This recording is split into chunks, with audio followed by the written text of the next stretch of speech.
تو جب بندہ فقیہ اور مجتہد بنتا ہے اس وقت وہ ظاہر قرآن کو سمجھنے والا ہوتا ہے. کیا بات ہے. اور ایک مجتہد کے پاس کتنی پی ایچ ڈی ہونی چاہیے؟ پرانوں کے مطابق 9، آج والوں کے مطابق 11. یعنی علم لغت پر صاحب نظر پی ایچ ڈی ہو، ڈاکٹریٹ ہو، صاحب نظر. پی ایچ ڈی بھی تھوڑا میں کہہ رہا ہوں، اس سے اوپر والی بات ہے، کیونکہ یہ لفظ پی ایچ ڈی ذرا آسان ہے، ہر ایک کو سمجھ آتا ہے، میں اس لیے جملہ کہہ رہا ہوں. ٹھیک ہے. علم لغت، صرف نحو، معنی بیان، 12 علم ہے. علم لغت میں کتنے علم ہیں؟ 12 علم ہے. ایک کے آپ قاری ہیں، ٹھیک ہے، وہ ایک علم ہے. 12 علم ہے، ان کے اوپر مسلط ہو، ان میں صاحب نظر. پھر علم اصول پہ صاحب نظر، علم رجال میں صاحب نظر، علم درایت میں صاحب نظر. ٹھیک کہہ رہا ہوں یا نہیں؟ علم فقاہت میں علم نظر، یعنی علم الفقہ میں صاحب نظر. ٹھیک کہہ رہا ہوں آپ کو؟ علم سنت میں صاحب نظر، قرآن میں، تفسیر میں صاحب نظر، اور جتنے علوم ہیں. تو یہ پڑھنے کے لیے کتنا عرصہ لگتا ہے؟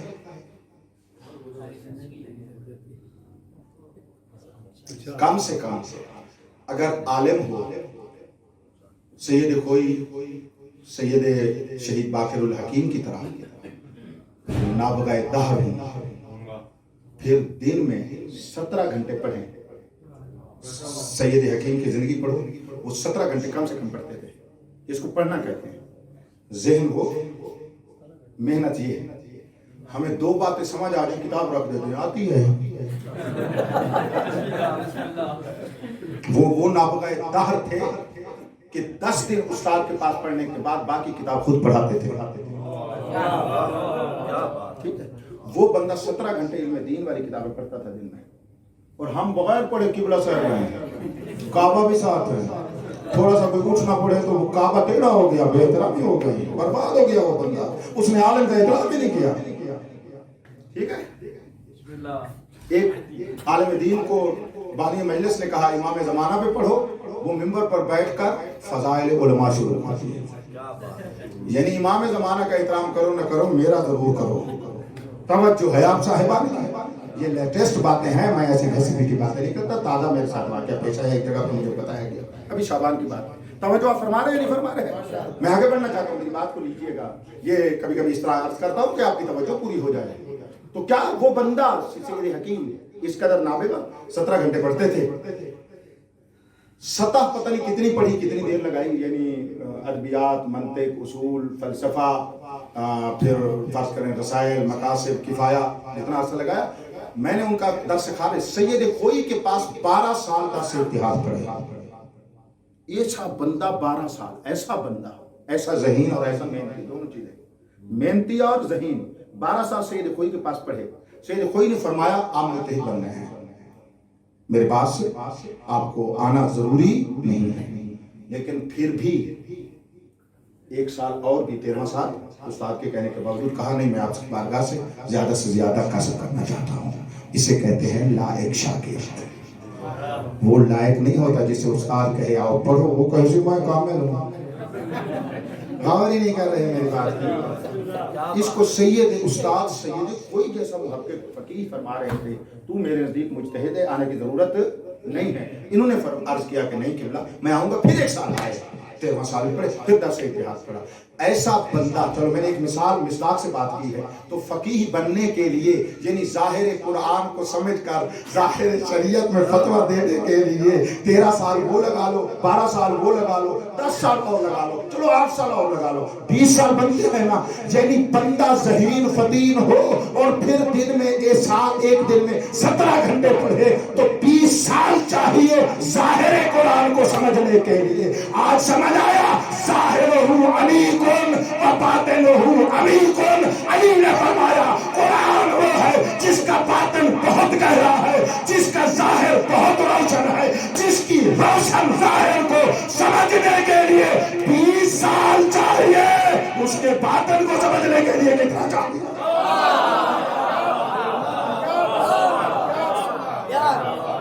اب سمجھ آیا ہے قرآن کا ظاہر کیا ہے.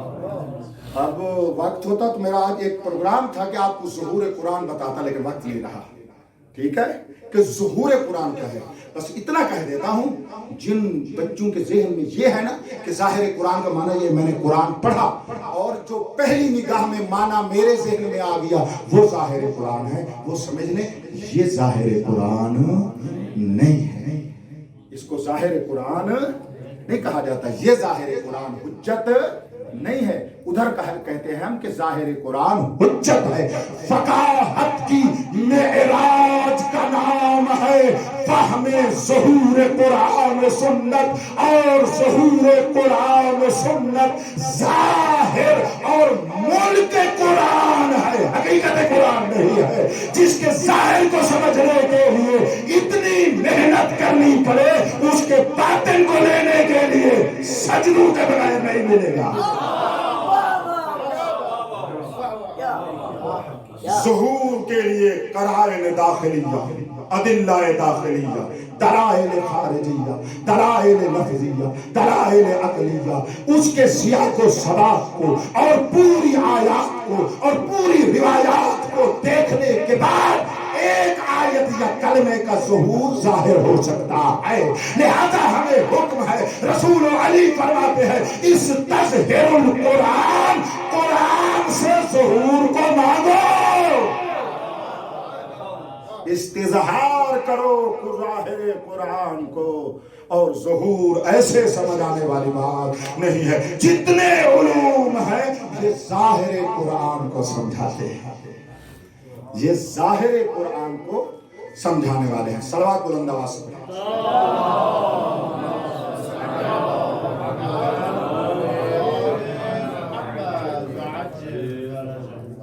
آخری بات تھوڑا سا سن لو، باقی انشاءاللہ پھر کافی ہے. کل ایک اور موضوع پر پڑھوں گا انشاءاللہ تبارک و تعالیٰ. قرآن کے اوپر اتنی کافی توجہ ہو گئی یار. اب ہم محنت نہ کریں، وہاں گھر سے جو چلے ہیں ہم، یہ جتنے جوان بیٹھے ہو تمہارے لیے افسوسی بات کر رہا ہوں، تمہارے لیے منٹ ضائع کرنا ناجائز ہے. غیر ضروری کاموں میں اپنا وقت ضائع کرنا بالکل خلاف شعور. ایک ایک لمحہ اپنا یاد رکھو، منظم کرو. اس بارگاہ میں آئیں وہ عطا فرمائیں. توجہ فرما رہے ہیں؟ اس بارگاہ میں آ کر اس کو حاصل کریں. ایک لحاظ سے اس لحاظ سے ادھر ضرورت جس ملک سے آئے ہو اتنی زیادہ ہے، عالم کی ضرورت ہے، لیکن وہ عالم جو قرآن و سنت کا کم از کم سید حکیم جیسا استظہار کر سکے. ضرورت ہے. ہم ضرورت سمجھ گئے نا. ہمارے ایک دوست ہیں وہ کہتے تھے طالب علم یہاں آتے ہیں بالا کا یبلغو، بس وہ کہتے ہیں باقی بوجھا مبلغن ذہن میں رہتا ہے. تھوڑی سی اپنے آپ کو بھی کچھ کہنا چاہیے نا. ہمیشہ سے دوسروں کو کہنا تو آسان ہے. میں کڑوا بھی کبھی کبھی اس لیے لگتا ہوں کہ اپنے آپ کو کچھ کہتا ہوں. آپ اپنے ہیں نا، طالب علم ہیں آپ بیچارے. میں بیچارہ ہوں، آپ بڑے باچارہ ہیں، بڑے عظیم لوگ ہیں. میں اپنی بات کر رہا ہوں. آخری بات، قرآن کو سمجھنے کے لیے کل پرسوں میں نے قانون بتایا، ہر چیز کو جب تک بولو اصل تک نہیں پہنچائیں گے وہ کامل نہیں. اور یہاں تو قرآن بغیر شکل دوم کے رہتا ہی نہیں ہے.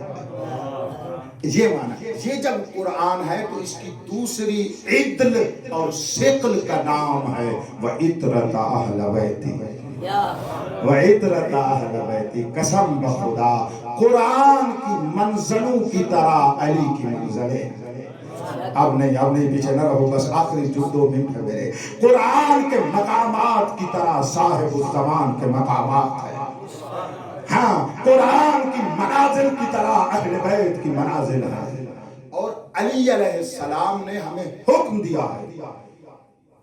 اب جس کو دل پہ یہ لگے، اور لگنی چاہیے، خدا نہ خواستہ آگے حجاب آ جائے تو وہ گناہوں کی معافی مانگے، اور جس پر دل پر لگے پھر وہ کسی کا خیال نہ رکھے اور اظہار کرے، اظہار عقیدت کرے. میں روایت آپ کو وہ سنا رہا ہوں جس میں کسی عالم کو شک نہیں ہے.